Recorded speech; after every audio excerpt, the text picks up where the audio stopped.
tout cas, merci à tout le monde d'être là aujourd'hui. Avec Patrick, on a décidé de vous parler d'un sujet un petit peu euh, dans ce contexte Covid, de reprise économique.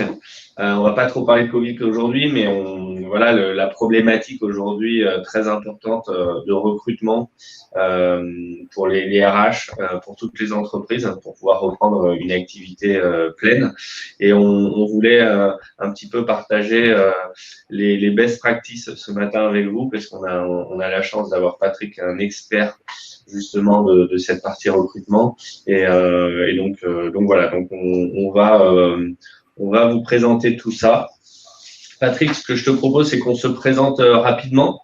Bien sûr, oui. Moi, je suis Antoine Poiron, je suis directeur des offres sourcing, donc plutôt sur la partie vraiment recrutement, mais également des partenariats chez Pixid. Et dans mon ancienne vie, j'avais créé Job Minute, qui était une plateforme de matching instantané dans l'hôtellerie-restauration pour justement pouvoir répondre à ces besoins urgents d'Extra plus particulièrement, et voilà comment on essayait de digitaliser tout ce processus-là. Donc, je suis très content d'être avec vous ce matin et avec Patrick. Voilà, et tu parlais d'expertise, donc ça met un petit peu la pression, mais je crois qu'on est tous experts en quelque chose. L'important, c'est de partager et de retirer les bonnes expériences de chacun. Donc, Patrick Bonin, moi, je travaille en tant que responsable commercial de l'entité Broadbean. Donc, je vous expliquerai ce qui est Broadbean. Et pareil, j'ai un fort passé dans le domaine RH, dans le recrutement. Je dirigeais des job boards, des ATS. Donc, j'ai cette expérience que prouvent les cheveux blancs pour partager avec vous mon expérience et le travail collaboratif que l'on fait avec Pixid depuis maintenant près de 2 ans. Donc, pour vous présenter en 2 mots qui nous sommes, donc Broadbean appartient à Career Builder, donc un des principaux job boards américains, qui travaille bien évidemment sur beaucoup de sujets autour de RH. Le sujet aujourd'hui, c'est juste de cibler tout ça et de dire que Broadbean, société créée en 2001 en Angleterre, et leader en Angleterre, gère à peu près un transfert d'un peu plus de 5 millions d'offres d'emploi par an. Donc, on est présent et connecté avec 186 pays. Quand je dis connecté, c'est qu'on a des job boards dans 186 pays à travers le monde. Donc, vous voyez, en dessous, c'est plus de 2000 supports intégrés, sachant que cette liste est sans fin, puisque si un de nos clients a des velléités de diffuser sur un job board non connecté avec Broadbean, on fait le nécessaire pour le satisfaire. Donc, c'est vraiment quelque chose que l'on partage avec Pixid, c'est l'écoute utilisateur, la satisfaction du client en premier. Énormément de clients, forcément, avec un marché français, lui, qui a été lancé en 2018, avec aujourd'hui plus de 300 références, avec beaucoup de partenariats pour pouvoir répondre à toute typologie de clients, à toute question de clients. On traque, et c'est ce qu'on va voir derrière, on traque, c'est fondamental puisque dans les problématiques aujourd'hui de tous les DRH, de tous les recruteurs, c'est d'optimiser. Donc, le tracking est fondamental. Vous avez vu sur la slide précédente qu'on parlait de 15 millions de candidatures gérées par mois. En fait, nous, on gère les clics effectués sur les offres que vous posterez. Ensuite, les candidatures arriveront dans Pixid, comme vous travaillerez avec eux, pour que vous puissiez justement analyser et faire les ROI. Donc, l'expertise de Broadbean aujourd'hui, et je vais insister lourdement dessus, c'est que la multidiffusion, c'est un métier. Beaucoup d'acteurs aujourd'hui, ATS, font le choix de diffuser directement sur quelques supports, considérant qu'il n'y a que 5, 10 job boards en France qui sont dignes d'intérêt.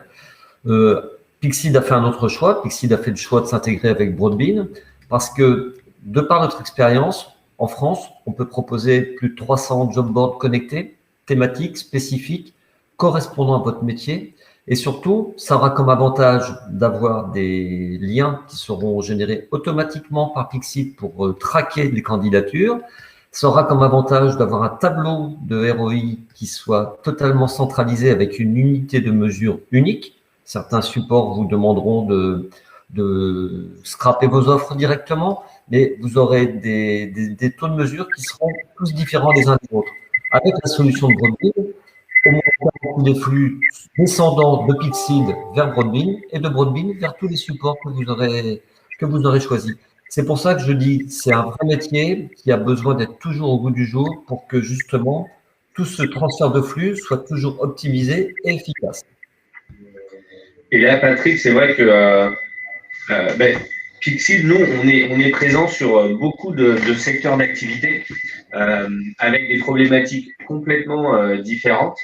Et c'est pour ça que on a choisi en effet Broadbean parce que d'un client à un autre, ils n'ont pas exactement les mêmes enjeux. Certains vont vouloir beaucoup de candidats, d'autres vont pouvoir plutôt chasser du candidat pénurique et plus qualitatif. Et donc, c'est pour ça qu'il fallait s'appuyer sur une expertise comme Broadbean pour bien comprendre, en fait, une fois que la solution est mise en place, comment calculer son efficacité. Parce que sinon, ça ne sert à rien de prendre des solutions digitales si on ne voit pas en fait le ROI qui est gagné par les équipes RH. Donc, nous, brièvement, pour faire le lien avec Pixid, on a été créé en 2004. On est une plateforme en fait de recrutement un peu globale pour gérer tout type de flexibilité. Hier, c'était principalement de l'intérim. Donc, on a 150 000 clients au quotidien qui vont recourir à des travailleurs intérimaires via leurs agences de travail temporaire. On a à peu près 500 réseaux de travail temporaire sur la plateforme qui répondent à ces besoins de leurs clients. Donc, ça représente à peu près 250 000 missions par jour. Aujourd'hui, on peut faire aussi du recrutement externe, comme des CDD, des CDI, enfin toute typologie de contrat. Et demain, on fera également tout ce qui est freelance, contractors à l'étranger en Europe. Donc voilà, on se positionne vraiment comme une plateforme de recrutement globale. Et donc, on a 3 offres principalement. La partie recrutement, qu'on va brièvement partager un petit peu nos retours d'expérience avec nos clients aujourd'hui. La gestion de l'intérim, qui est vraiment là notre ADN et qu'on fait depuis 15 ans, mais il y a beaucoup de process métiers. Et la partie digitalisation vers le client, digitalisation vers la ressource, vers le candidat, qui touche aussi les problématiques de recrutement et de guerre des talents. Donc aujourd'hui, on a décidé de vous parler donc de cette problématique-là et on voulait partir d'un constat sur justement ces problématiques RH parce que ça sert à rien de prendre un ATS ou de s'équiper si on ne connaît pas exactement la problématique. Pour avoir bien les objectifs RH en tête pour pouvoir être plus efficace, répondre à vos besoins de vos clients internes, des opérationnels, des managers et de la direction.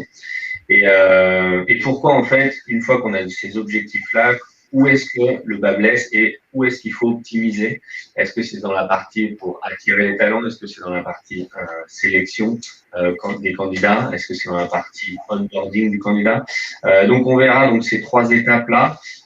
Donc, la partie diffusion de l'annonce. La diffusion de l'annonce, ça peut être hyper chronophage. Si en fait on n'est pas équipé et qu'on doit aller en fait job board par job board aller poster ces annonces.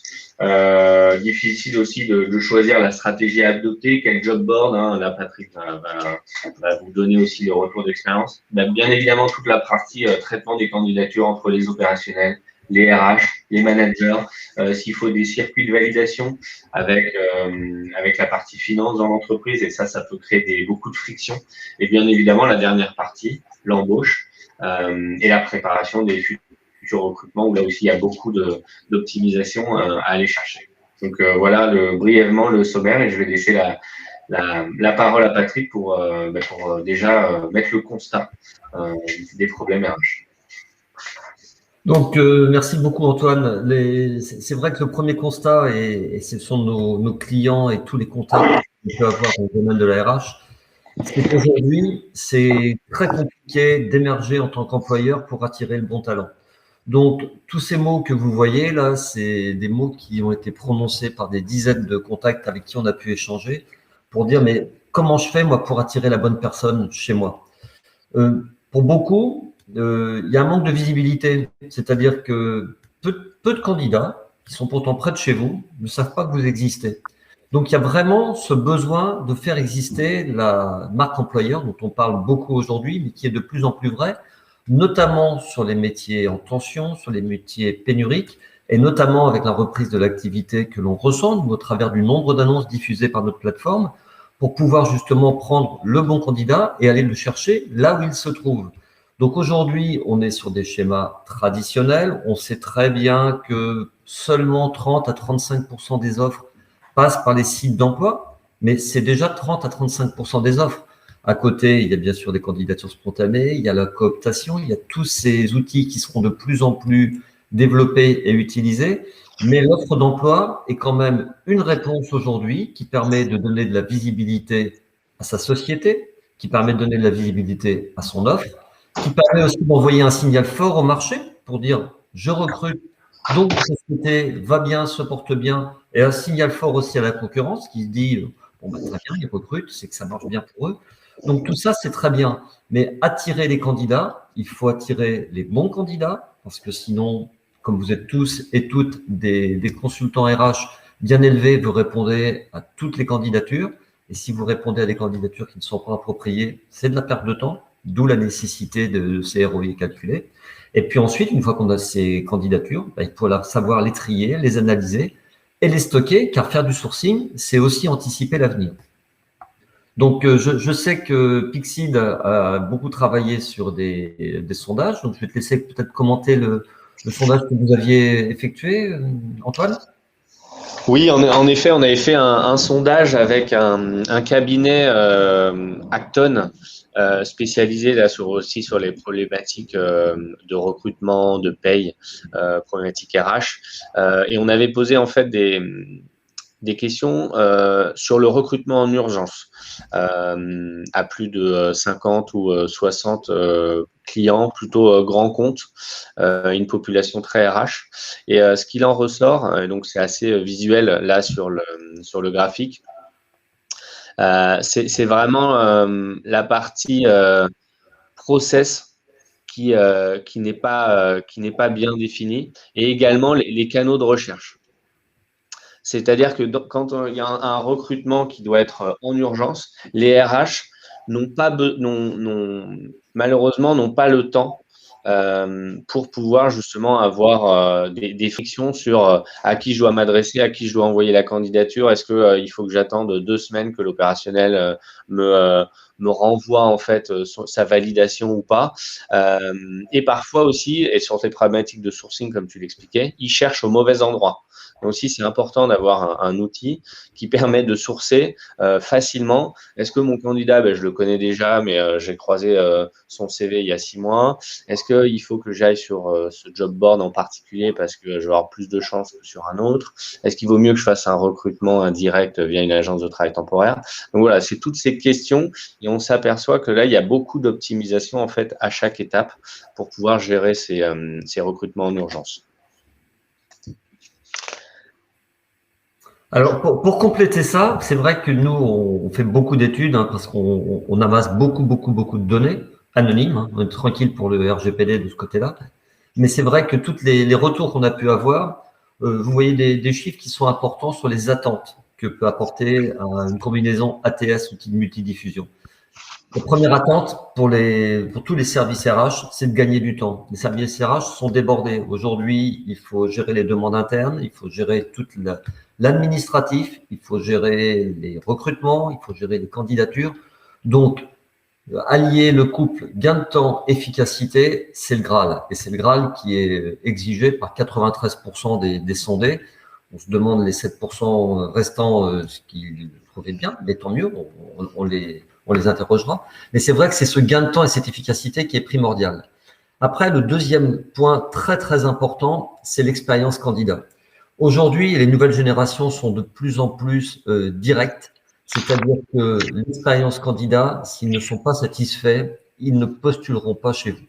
Donc, les 3 sources principales de non-réception candidature suite à des annonces, la première, c'est une erreur 404. Ça peut paraître idiot, mais c'est vrai que si je mets une annonce et que le lien de redirection n'est pas bon, on ne recevra jamais de candidature. C'est de la palissade, mais ça fait toujours du bien de la rappeler.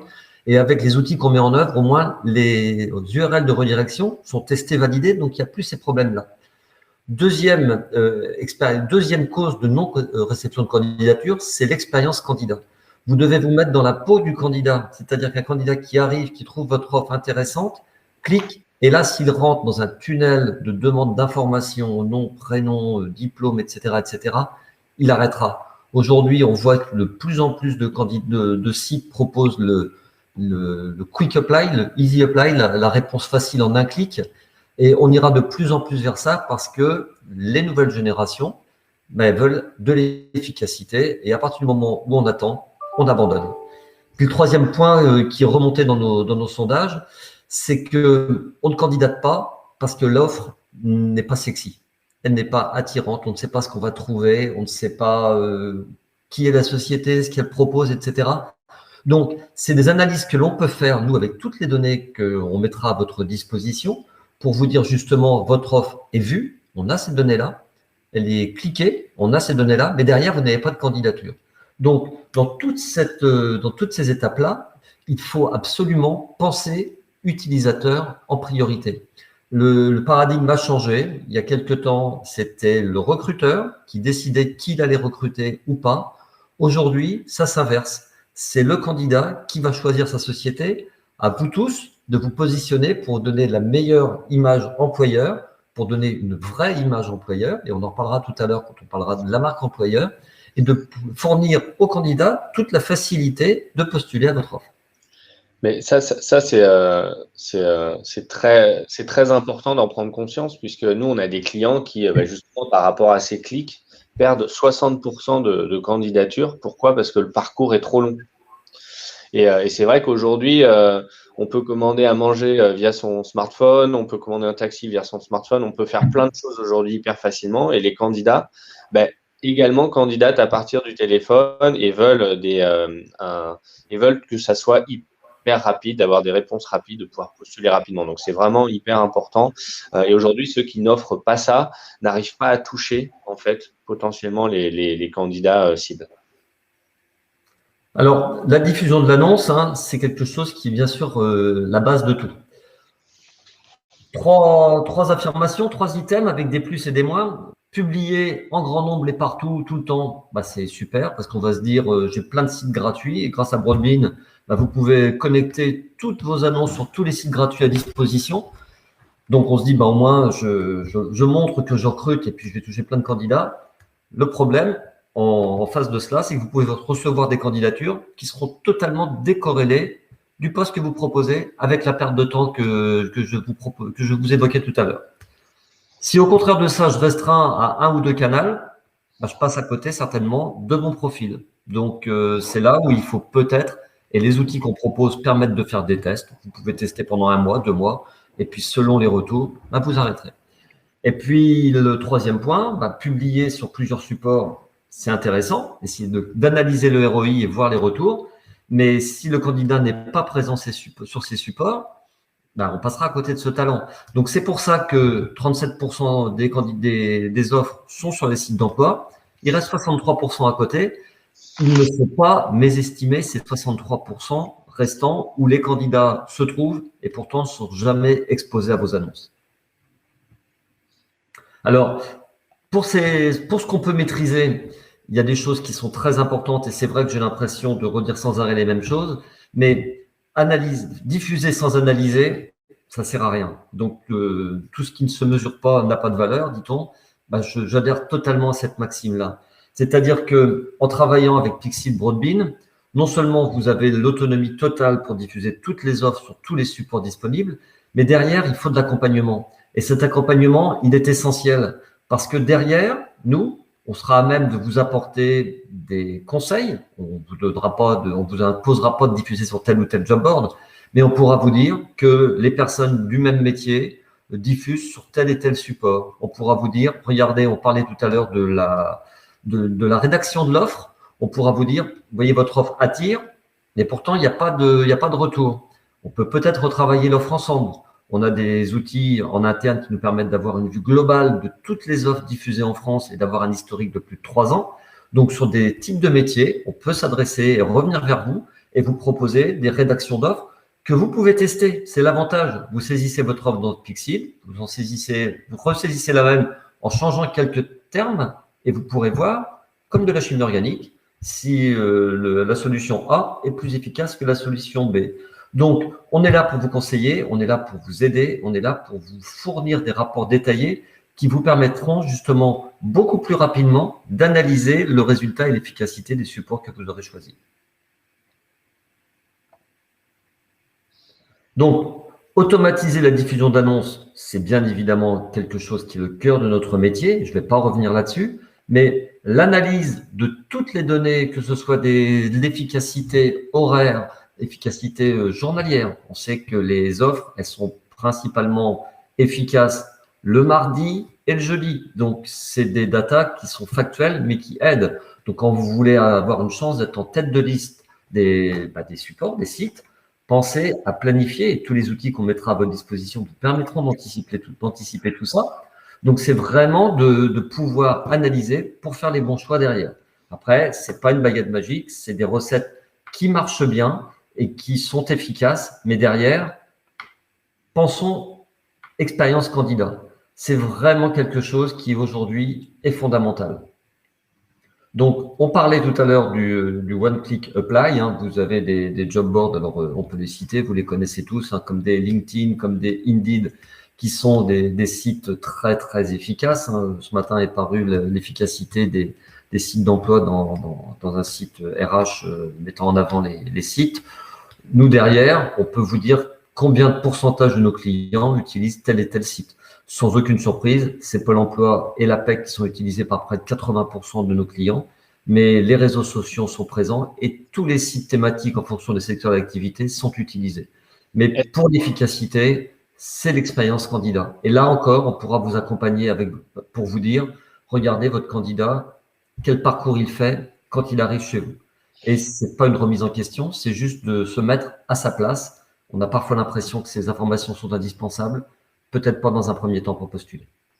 Et Patrick, c'est intéressant là, parce que tu disais qu'il y avait, on touchait, je sais plus, 36% des candidats, donc il y en avait 60% qui n'étaient pas forcément atteints par les offres d'emploi, et notamment là, tu faisais le lien avec les réseaux sociaux, parce que nous, on a de plus en plus de clients qui nous disent, en fait, on trouve nos candidats sur TikTok, sur Instagram. Comment là, vous, Broadbean aussi, vous voyez cette évolution un petit peu Alors, on la voit et on l'anticipe parce que voilà, il faut trouver les 63% manquants. Donc, on a des produits qui se développent, un qui fonctionne, un qui est en développement. Celui qui est en développement, c'est tout ce que vous avez tous entendu parler de programmatique. Donc, ça fait un mot riche. C'est quoi la programmatique? C'est de pouvoir diffuser des offres d'emploi sur d'autres supports que des sites d'emploi en fonction des critères d'intérêt que vous avez. Je vais vous donner un exemple d'une société d'informatique qui a une antenne à Lannion, en Bretagne. Donc, j'en mets en avant ma région. C'est normal, à chaque fois j'en parle. Il recherchait à recruter à Lannion et il n'arrivait pas à trouver de candidat. Donc, il a fait quoi? Il a diffusé une offre sur des sites de planche à voile. Et en mettant comme accroche, vous êtes développeur, vous aimez la planche à voile, venez chez nous. Donc, il a eu des candidatures. Comme il dit, je ne sais pas si ces candidatures, je les ai eues parce que c'était pertinent, mais ça donnait un message sympa de sa boîte. Il avait même ajouté, vos horaires de travail se feront en fonction de la vitesse du vent. Donc, c'était vraiment destiné aux véliplanchistes. Mais c'est vrai qu'il a diffusé, il y a eu un très bon bouche à oreille. Il y a eu sur les réseaux sociaux de tous les candidats des surfeurs et véliplanchistes qui se sont dit, tiens, t'as vu, c'est rigolo. Et il a eu un bouche à oreille avec des candidatures spontanées qui sont venues. Donc, le programmatique, c'est ça, c'est de trouver des supports en fonction de vos critères d'affinité, qui ne sont pas forcément des sites d'emploi et qui vous permettent de toucher une population. Deuxième outil qui, celui-là, marche, et on en parlera tout à l'heure, c'est les outils de cooptation. Et les outils de cooptation aujourd'hui, ils sont faits que pour d'un seul clic, et je reviens sur l'expérience candidat, vos collaborateurs puissent dire, tiens, cette offre est sympa, je la diffuse, et avec la solution qu'on propose, tout son réseau, donc un réseau caché pour vous, sera informé que votre société recrute. Donc, plus votre offre sera diffusée, plus votre marque employeur sera véhiculée de façon sympa et donnant envie, plus vous aurez de chance de toucher ces 63% de personnes qui n'utilisent pas les sites d'emploi.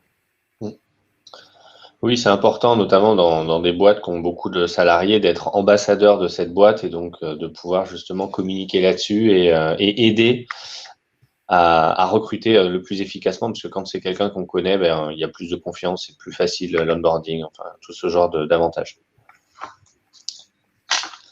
Alors, on passe au traitement des candidatures maintenant. Donc, en effet, une fois qu'on a diffusé et qu'il y a des dizaines, voire des centaines ou des milliers de candidats qui arrivent, alors généralement dans un ATS, donc une solution, un logiciel de recrutement, il faut pouvoir en fait traiter les candidatures. J'étais encore avec un prospect hier qui me disait sur certains métiers, j'ai peu de candidatures, donc c'est assez facile pour moi de pouvoir analyser les CV. Par contre, sur d'autres typologies de profils, je vais recevoir 300, 400, 500 candidatures. Et donc, comment là, l'ATS peut m'aider un petit peu à aller lire les CV, analyser les CV. Et c'est vrai qu'aujourd'hui, vous avez tous entendu parler de technologies comme le parsing et le matching.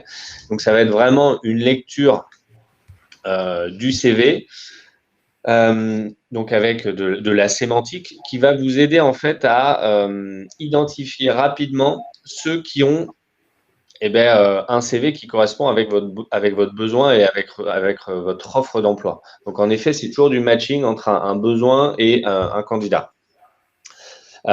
Et ça permet parfois de passer à côté de CV qui vous n'auriez pas forcément vu le potentiel parce qu'ils n'utilisent pas exactement les mêmes mots.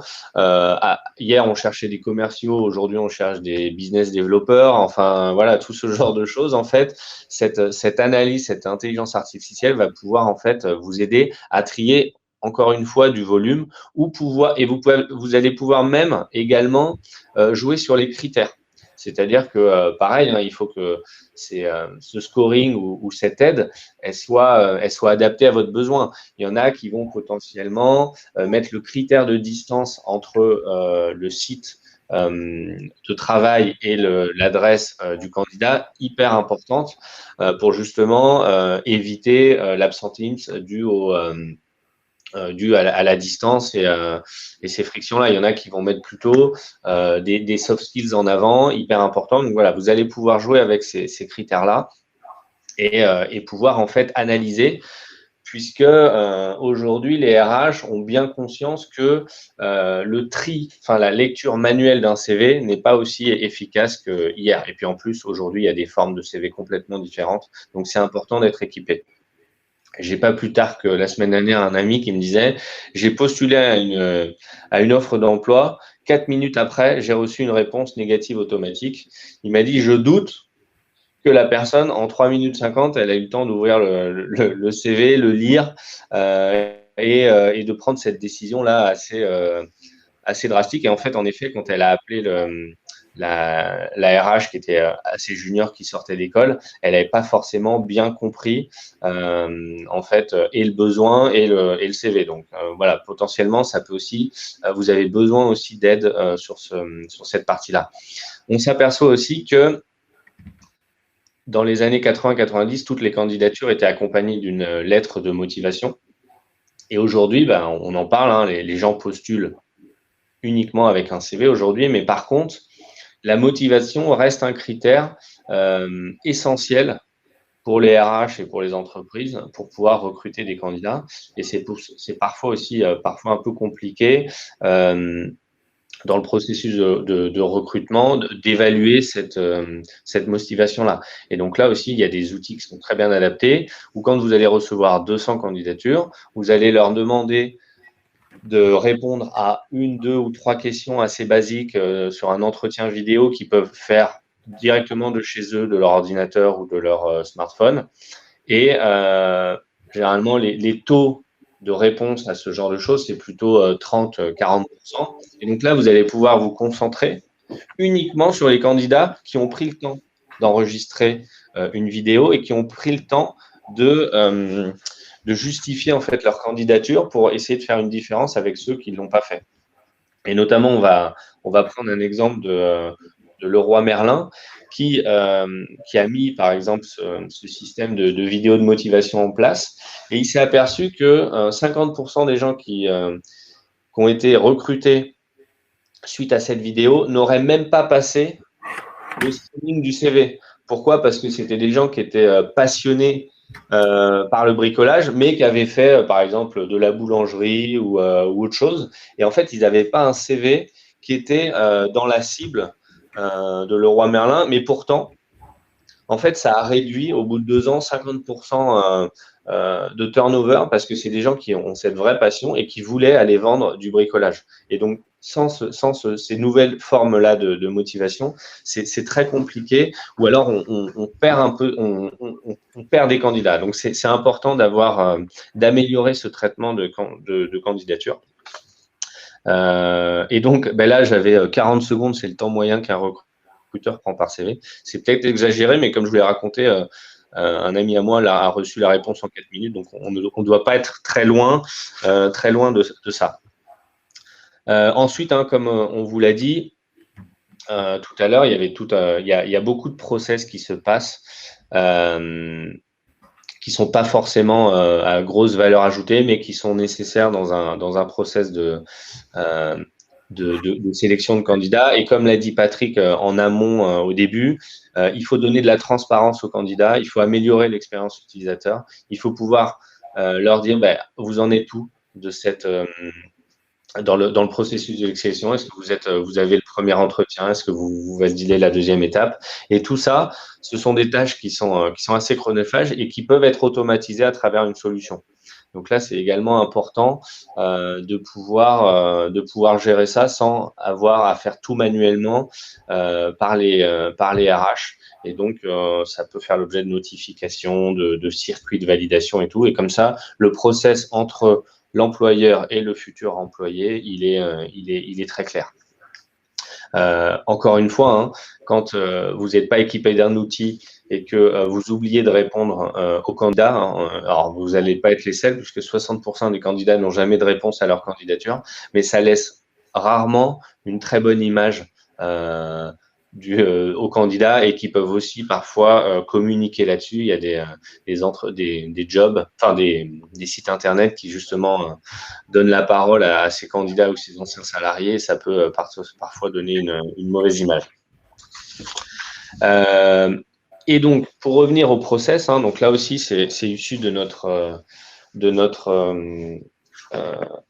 analyse et de notre sondage qu'on a fait en début d'année. Il y a 4 étapes qui ressortent clairement du process de recrutement. Donc, on ne va pas revenir sur l'étape 1 de la définition du besoin et qui correspond aussi à l'offre d'emploi dont Patrick a parlé. Mais définir le besoin, aujourd'hui, on ne cherche plus un commercial comme on cherchait hier. On ne cherche plus un chef de projet comme on cherchait hier. Donc là aussi, il faut que les entreprises définissent mieux les besoins et les profils dont ils ont besoin. Donc là, il faut vraiment être hyper moderne, hyper punchy pour pouvoir attirer les candidats. Et parfois, ça se joue, comme le disait Patrick, à quelques mots, à une offre d'emploi qui change.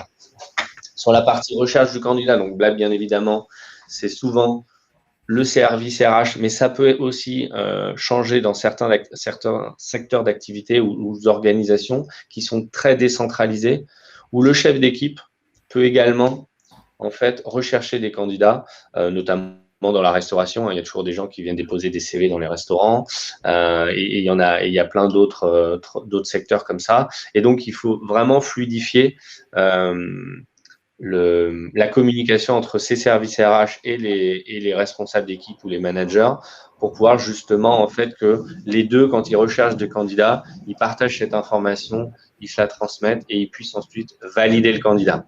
On s'aperçoit là que la validation du candidat, elle est toujours quand même à la main des opérationnels et des managers, même si ça peut faire l'objet de validation financière, validation RH par la suite dans certaines organisations. Et ensuite, l'étape 4, qui là aussi peut créer parfois des frictions parce que en fait, le manager va prendre quelqu'un, la personne va arriver sur site dans une usine et tout, et les RH ne savent même pas que la personne est déjà là et qu'il faut éditer le contrat.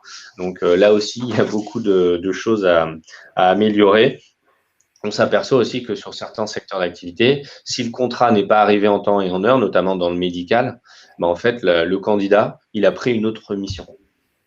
Donc, il faut vraiment être, encore une fois, hyper efficace pour éviter en fait de perdre les candidats, parce que les candidats peuvent en fait un peu disparaître à chaque étape, là où ils n'ont pas les bonnes réponses en temps et en heure. Donc, bon, j'ai quand même beaucoup parlé de workflow et de process, mais encore une fois, hein, si on était là sur du recrutement en urgence sur ce sondage, mais il y a la partie anticipation pour pouvoir justement ne pas demander au RH le vendredi soir à 18h de trouver quelqu'un en urgence pour le lundi matin. Donc là, et ça, c'est vraiment du vécu chez nos prospects et nos clients tous les jours. Engager tous les acteurs, c'est important aussi d'avoir des solutions aujourd'hui qui sont collaboratives pour qu'il y ait un opérationnel qui initie un besoin, un manager qui le valide, un RH qui va aller sourcer les candidats. Ça va donner aussi de la visibilité à tout ce qui est fait par les RH, et notamment Patrick en parlait, hein, mais pour pouvoir en fait voir exactement où est-ce qu'on a besoin d'optimiser le process. Est-ce que les demandes arrivent trop tard? Est-ce qu'on poste au mauvais job board? Est-ce que les candidats qui ont été présélectionnés par les RH, parfois ils nous disent, ceux qui ne sont pas équipés, j'envoie des emails avec les CV et puis au bout de 2 semaines, j'ai jamais de réponse des opérationnels. Et pourtant, ils m'appellent 2 heures après et ils se plaignent. Mais ils n'avaient pas vu le CV et ils ont toujours personne dans leur équipe pour travailler. Donc voilà, il y a tous ces workflows doivent être optimisés pour améliorer la communication à l'intérieur des organisations et pour pouvoir justement, en fait, le but qui ressort, c'est vraiment d'accélérer ce process. Parce qu'aujourd'hui, c'est assez lent en fait entre chaque étape.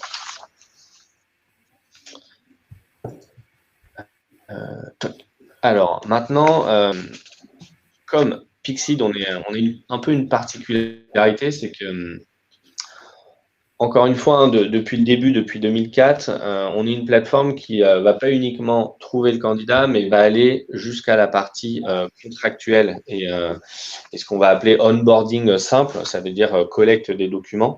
En fait, l'embauche et la préparation des futurs recrutements est clé dans le recrutement, parce que le recrutement ne s'arrête pas à l'identification d'un candidat. Mais comme je le disais, sur certains secteurs d'activité, il faut aller jusqu'à la contractualisation pour pouvoir sécuriser le recrutement. Et encore une fois, parfois la problématique, ce n'est pas forcément d'avoir les candidats, mais c'est d'avoir des contrats avec les bonnes clauses et qui sont signés, parce que l'obligation aussi, notamment pour des CDD ou des contrats d'intérim, c'est de signer le contrat dans les 48 heures suivant le début de la mission.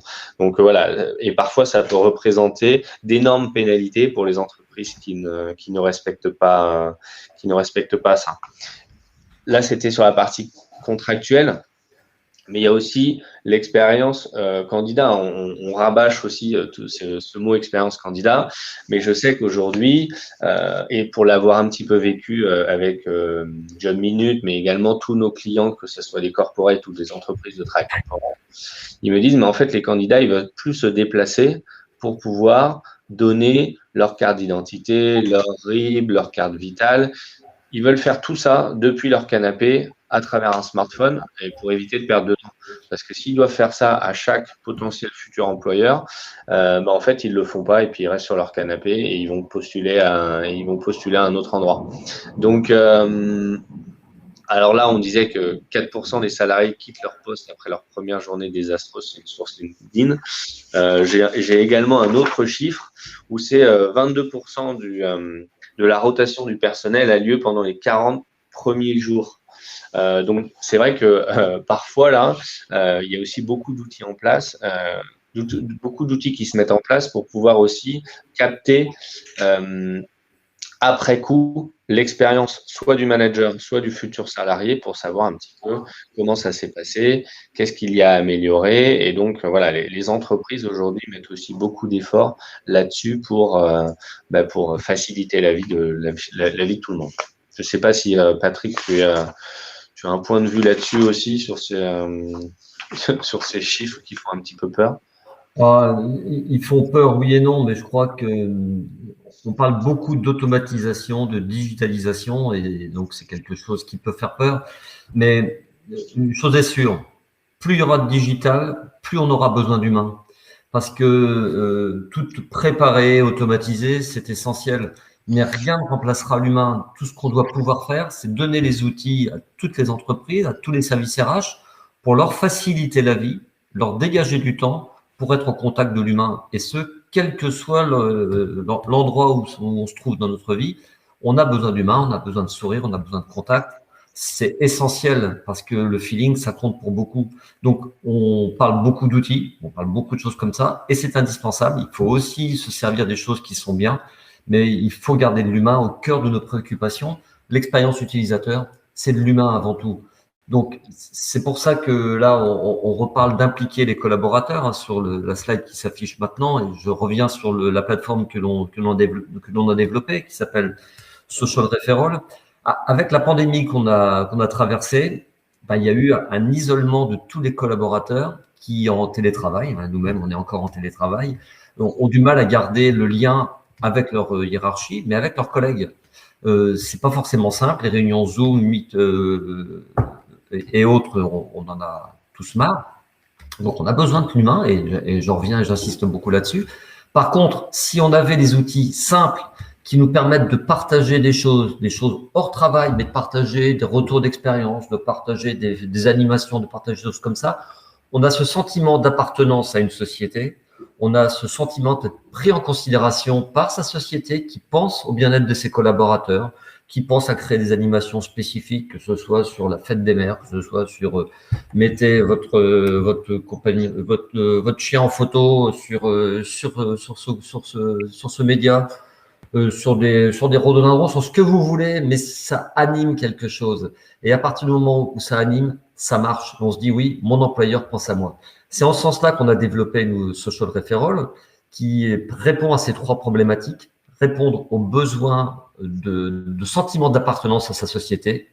C'est fondamental, c'est essentiel, qui permet de mettre en avant sa marque employeur, parce qu'à partir du moment où on sera fier de sa société, parce qu'elle pense à nous et qu'elle nous donne des outils qui nous permettent certes de travailler, mais aussi de garder le lien avec nos collègues, ben, on pourra le véhiculer partout. Donc, c'est cette marque employeur, et puis qui permettront aussi de faire de la cooptation, puisque sur ces trois leviers dont je viens de parler, appartenance société, marque employeur, cooptation, notre solution est totalement paramétrable, elle permet de choisir, d'activer 1, 2 ou 3 leviers. Je vais juste vous donner un exemple. La société Vorwerk, donc, qui commercialise les Thermomix, ce sont des vendeurs indépendants. Ils ne se connaissent pas, ils ne se sont jamais rencontrés et ils se rencontrent peut-être une fois par an, mais quand il n'y aura plus de pandémie. Avec la solution, ils se sont dit, mais ça y est, j'ai des collègues et je peux partager mes joies et mes peines parce que c'est simple, expérience utilisateur en priorité, parce que je peux avoir des soutiens, parce qu'on peut partager des choses et d'autres. Et ça a créé un engouement autour de ce sentiment d'appartenance, alors que ce ne sont que, entre guillemets, des vendeurs indépendants. Donc, à partir du moment où on a une stratégie d'entreprise qui définit bien où on veut aller, ben là, on peut prendre des outils qui correspondent et qui permettront d'atteindre des objectifs qui ont été fixés. C'est pas l'inverse. C'est pas parce qu'on aura un outil que tout va se dérouler super facilement. On a une stratégie, on l'adapte, on fait appel à des sociétés parce que c'est beaucoup plus simple de se faire accompagner par des sociétés qui ont cette expérience et c'est une preuve de grande maturité de se faire accompagner et puis de choisir ces outils pour atteindre des objectifs justement à réaliser. Alors nous, on est complètement en phase avec ça chez Pixid et j'irais même, on n'implique pas uniquement les collaborateurs, mais on implique également les anciens collaborateurs. Pourquoi? Puisque dans ces problématiques de recrutement, hein, vu qu'il y a de plus en plus de turnover, de gens qui rentrent, qui sortent, il ne faut pas perdre, et Patrick, tu l'as très bien expliqué, il ne faut pas perdre le lien avec les collaborateurs, mais aussi avec les anciens. Pourquoi? Parce que potentiellement, ils peuvent revenir dans la société et faire des missions plus courtes. Et donc là, on s'aperçoit que 74% des entreprises font appel à d'anciens salariés pour des contrats CDD.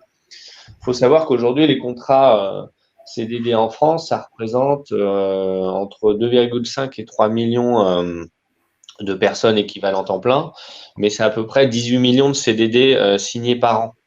Donc, ça représente d'énormes volumes et ça permet aux entreprises, notamment quand ils ont gardé le contact avec les anciens à travers des solutions, de pouvoir recruter plus facilement.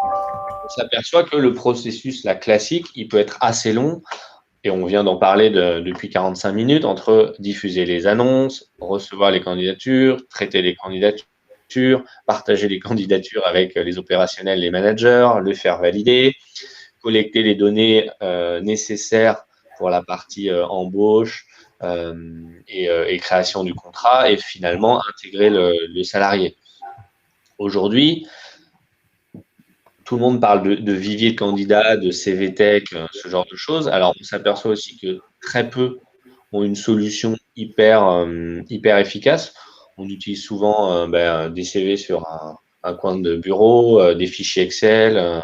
Mais ce qui est important pour les entreprises, c'est vraiment de structurer toutes les données de ces anciens salariés, de ces salariés actuels, des anciens candidats, dans une solution collaborative pour justement en fait simplifier le process. Pourquoi? Parce qu'en fait, on peut avoir eu un très bon candidat il y a 3 mois, mais en fait, il a été deuxième dans la sélection et donc on a pris quelqu'un d'autre. Mais aujourd'hui, on a besoin du même profil. Plutôt que de rediffuser une annonce, de refaire tout le process, pourquoi aller lui demander s'il n'est pas toujours disponible, s'il est encore disponible plutôt, et voir si on peut lui proposer cette offre d'emploi.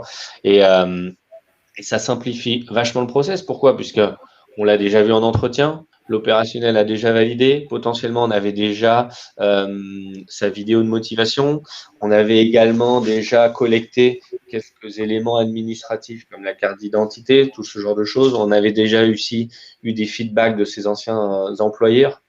Donc voilà, nous, chez Pixid, on croit vraiment que la data, là, dans les RH, qui est souvent en fait un petit peu dispatchée dans l'organisation entre les RH, les opérationnels, les managers, le SIRH, qui est assez, comment dirais-je, qui est assez protégé, bien évidemment, parce qu'il y a de la donnée personnelle. Mais voilà, ce qu'on préconise, c'est d'avoir un outil qui soit assez collaboratif et pour justement pouvoir en fait optimiser la gestion des candidats, des CV, des collaborateurs, des anciens collaborateurs, pour pouvoir en fait là aussi optimiser le process de recrutement pour les entreprises.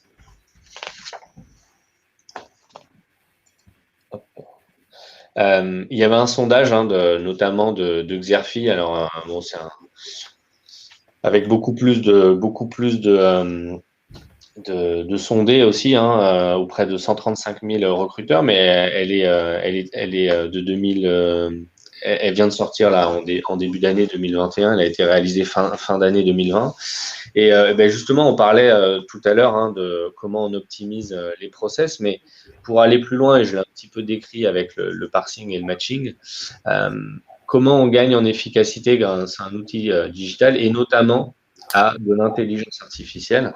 Alors l'intelligence artificielle, ça peut être un gros mot, notamment dans les RH, mais ça peut être aussi juste de l'intelligence artificielle de premier niveau ou deuxième niveau qui va juste traiter de la donnée plus facilement, pas forcément prendre des décisions à la place des gens, parce que encore une fois, comme disait Patrick, l'important c'est l'humain, c'est la rencontre entre un candidat et une entreprise avec des RH, donc tout ne peut pas être remplacé.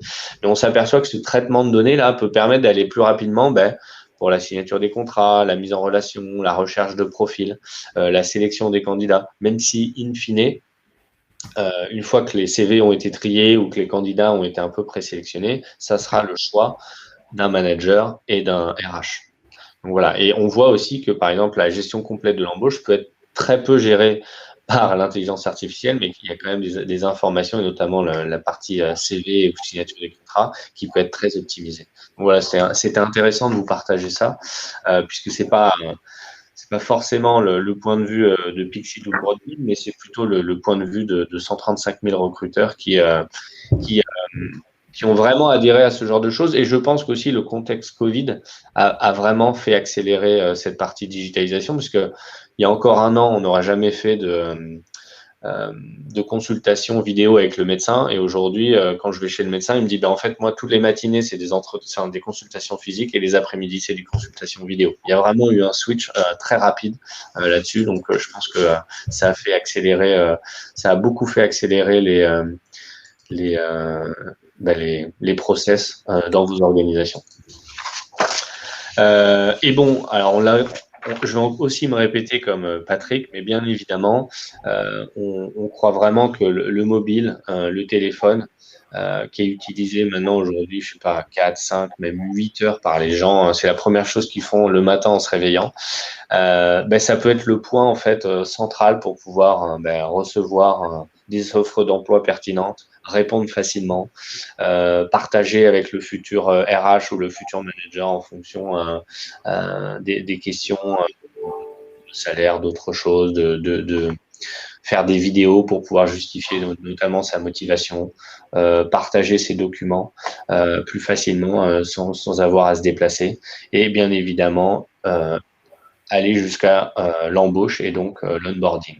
Donc c'est vraiment le point central, et aujourd'hui tous nos prospects ou nos clients disent je veux que ça soit mobile friendly, je veux que voilà, je veux que tout soit ça puisse être encapsulé dans l'application mobile, et notamment nous chez Pixid, on a une application mobile où il y a à peu près 900 000 utilisateurs uniques par mois, où ils peuvent répondre à des missions, signer leur contrat de travail, remplir leur relevé d'activité et aller jusqu'à télécharger leur bulletin de paye quand ils en ont besoin pour pouvoir le donner à leur banquier ou à autre chose.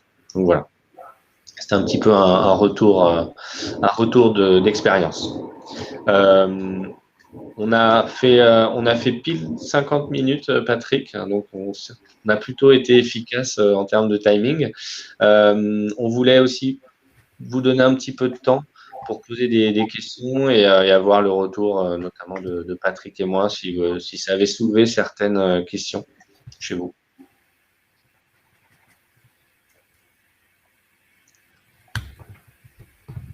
Bon.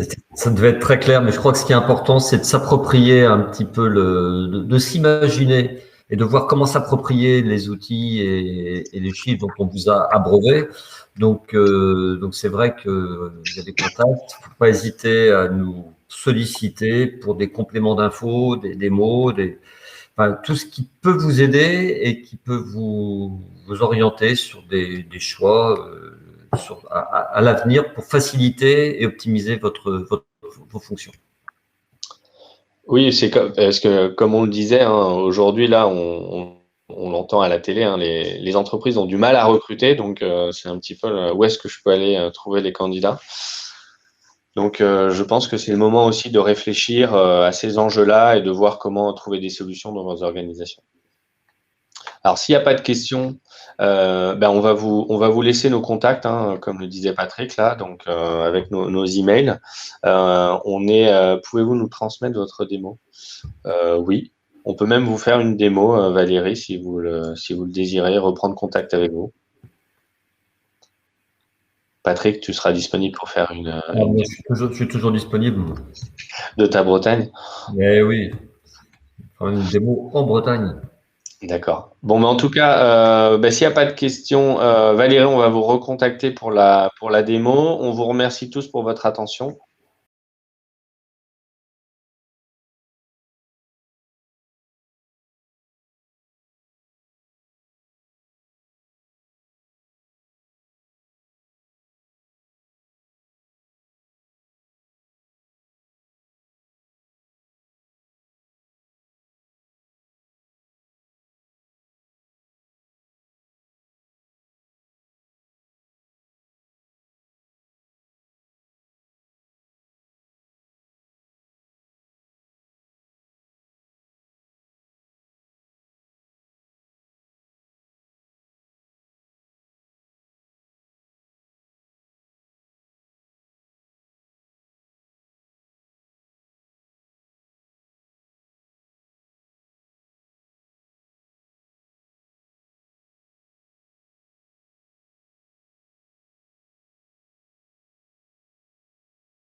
Et puis, on vous souhaite une bonne fin de semaine.